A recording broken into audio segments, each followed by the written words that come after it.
Good evening.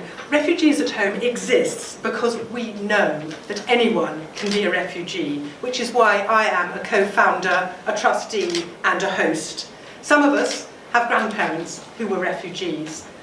We don't know how many of us will have grandchildren who will have to flee for whatever reason and to where.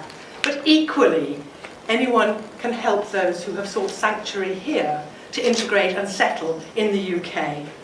And that's what we do. We ask people like you to host destitute asylum seekers and refugees in spare rooms in London and across the UK, so that people aren't spending cold nights like this one on the street, in graveyards, in parks, on night buses, on trains. The problem is that refused asylum seekers are frequently destitute when they appeal. They are forbidden from working. They don't get any benefits. They have nowhere to live. And even after people get the much wanted refugee status, a happy day when our Home Office says, yes, we believe that you are a victim of war and persecution, just 28 days later, they are evicted from where they are staying for no longer being asylum seekers.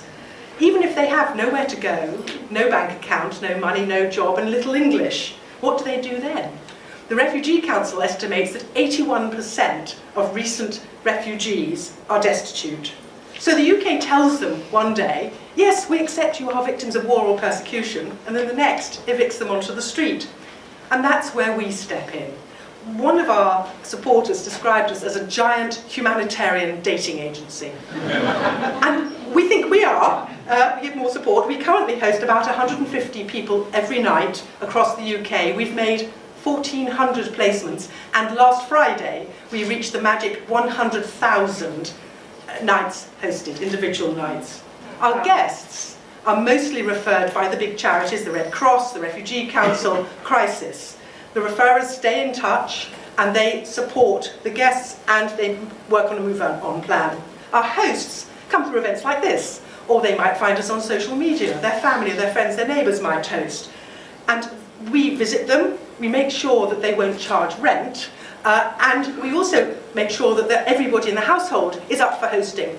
Our guests have come from war zones. We really don't want to place them in domestic battlefields. And then we work on the placement of the guest with the host, and that's why we need money and your support. Can you help us make the placements? Ensure there are fewer people like M, who was sleeping in a graveyard and had all his belongings stolen, or like S, who was sleeping in Stratford railway station, not far from here, because she had fled where she had been, and the friend who said he would give her a bed decided that the bed came with benefits, not just for him, but for his mates. She left very quickly. We found her a host.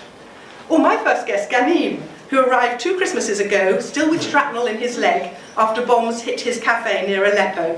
When he left us, he, as a proud British taxpayer, he said, "When I came to London, I had no English, no friends, no money, and no job. Now I have money and friends and a job, and I speak some English, and it's all thanks to you." Our latest guest, Khaled, from Damascus, got refugee status in the spring. Then he needed hosting. Here he is. Thank you so much, Sarah. Good evening, and thank you so much for coming tonight. I'm so happy being here in order to express my appreciation to help refugees and refugees at home for their support. Actually, when I got my status, I thought I could become homeless, obviously with no funds to rent or valid address in order to open a bank account either.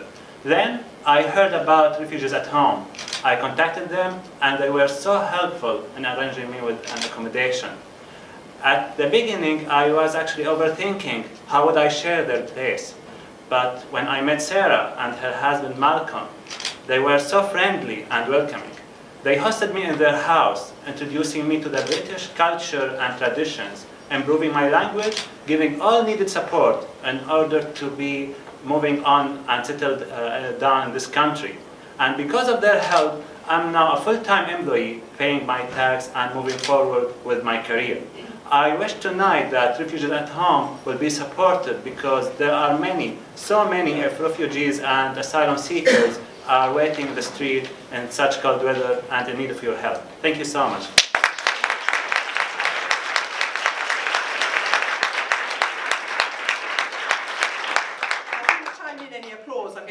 rattle through. So thanks to Khaled. And Refugees at Home runs on the stringiest of shoestrings. Most of our administration is done by people like me, volunteers on laptops all over the country. We don't pay rent. We borrow classrooms and conference rooms for our face-to-face days. We do have to employ a small team on the living wage, and that's where we need your help. Each placement costs about £200 to make. £6,000 would help us make 30 placements. A placement averages about 71 nights, which means that £6,000 supports well over 2,000 nights hosted, and every £80 could provide a destitute guest with a monthly travel card to get to appointments.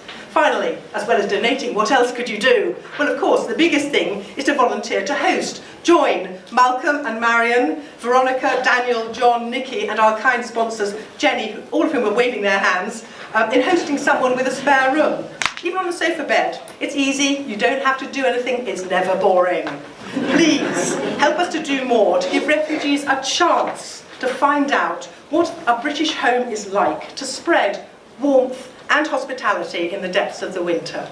Thank you.